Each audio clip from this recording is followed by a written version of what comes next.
আসসালামু আলাইকুম ওয়া রাহমাতুল্লাহি ওয়া বারাকাতুহু। আমার যখন ফোরাবে দিন, আসবে গহীন রাতি। আমার যখন ফোরাবে দিন, আসবে গহীন রাতি। থেকো আল্লাহ এই জীবনে, তুমি চির সাথী। আসবে গহীন রাতি। সম্মানিত উলামায়ে কেরাম, বুজুর্গান, সম্মানিত উপস্থিতি, আল্লাহ তাআলা সূরা মুহাম্মাদের 12 নম্বর আয়াতে বলেছেন, আর কাফিররা দুনিয়ায় কয়দিন মজা লুটছে, জন্তু জানোয়ারের মতো পানাহার করছে, ওদের চূড়ান্ত ঠিকানা হবে জাহান্নাম। কি বলেছেন? আর কাফিররা দুনিয়ার কদিনের মজা লুটছে, জন্তু জানোয়ারের মতো পানাহার করছে, ওদের চূড়ান্ত ঠিকানা হবে জাহান্নাম।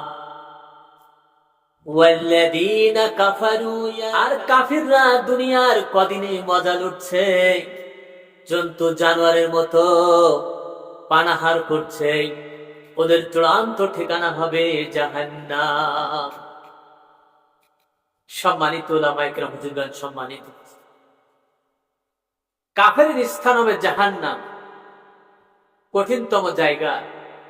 কোরআনে কিন্তু বেশি জায়গায় এই কাফেরের কথা আল্লাহ তাআলা কিন্তু বেশি বলেন। মুসলিম মুনাফিক এদের কথা কিন্তু বেশি বলেছে। ইন্নাল মুনাফিকিনা ফিদ দারকিল আসফালি মিনান নার ওয়ালান তাজিদা লাহুম নাসিরা। নিশ্চয় মুনাফিকরা জাহান্নামের সর্বনিম্ন স্তরে অবস্থান করবে। তাদের কোনো সাহায্যকারী থাকবে না, তাদের কোনো বন্ধু থাকবে না। মুনাফিকদের এরকম করুণ অবস্থা আল্লাহ তাআলা করবেন। মুনাফিকদের কথা কাজের মিল থাকে না। সাপের গালেও চুমো খায়, ব্যাঙের গালেও চুমো খায় মনে করেন, এরকম পরিবেশ পরিস্থিতি মুনাফিকদের থাকে। অনেক মুসলমান কলেমা পড়ছে, রাসূল সাল্লাল্লাহু আলাইহি সাল্লামকে ভালোবাসেন, মুখে মুখে ভালোবাসে, তার আদর্শ ভালোবাসে, তার আদর্শের গোলামি, দাসত্ব, রাজনীতি, ভোটাভুটি ক্যানভাস করতে খুব লজ্জা হয়। এরা হচ্ছে মুনাফিক। এদের স্থান হবে জাহান্নামের সর্বনিম্ন স্তরে চলে যাবে। এরা নামে মাত্র মুসলিম। একটা কথা মানুষ বোঝে না, যে আমাকে তৈরি করছে আমার মালিক, আমার আল্লাহ তাআলা আমাকে তৈরি করছে, কিন্তু আমি আমার আল্লাহ তাআলার বিরুদ্ধে যদি আন্দোলন সংগ্রাম করতে থাকি, আল্লাহ কি আমাকে ভালোবাসবে? যে বিধান পাঠিয়েছেন মহান রব্বুল ইজ্জাত, কোরআন, আল কোরআন, তার অনুযায়ী আমি চলছি না, তার আদেশ নিষেধ আমি ফলো করছি না, আল্লাহ যে মেসেজ আমাকে দিয়েছে আমি সেগুলো মানছি না, আবার নামাজও পড়ছি, রোজাও থাকছি, হজও করছি, আমার গোড়া ঠিক নেই। 10 তলা বিল্ডিং করলাম, গোড়া ঠিক নেই। যে বাড়িতে আমি থাকি 10 তলা বিল্ডিং করেছি, সে জমির কাগজ হচ্ছে অন্য লোকের নাম। আমি 70-80 বছর দখলে আছি, সে জমির কাগজ হচ্ছে অন্যের নামে, আমি দখলে আছি, আমি কি জমির মালিক হতে পারবো? তেমনি আপনি নামাজ রোজা করবেন, সমস্ত আমল আল্লাহ তাআলা ব্যর্থ করে দিবেন, শুধুমাত্র এইসব কারণের জন্য। রসুলকে নেতা মানতে পারি না, আমার নেতা হচ্ছে অমুক, আমার নেতা তমুক, রসুলকে নেতা মানতে পারি না, রসুলের আদর্শকে ভালোবাসতে পারি না। রসুল যে প্রেসিডেন্ট ছিল, সেই প্রেসিডেন্টের অনুসরণ করি না। যাকে না বানালে পৃথিবী হতো না, তার সাথে থাকতে চাই। পৃথিবীর চিটারি বাটপার মানুষের সাথে সেই সব নেতার পিছনে ছুটে বেড়ায়।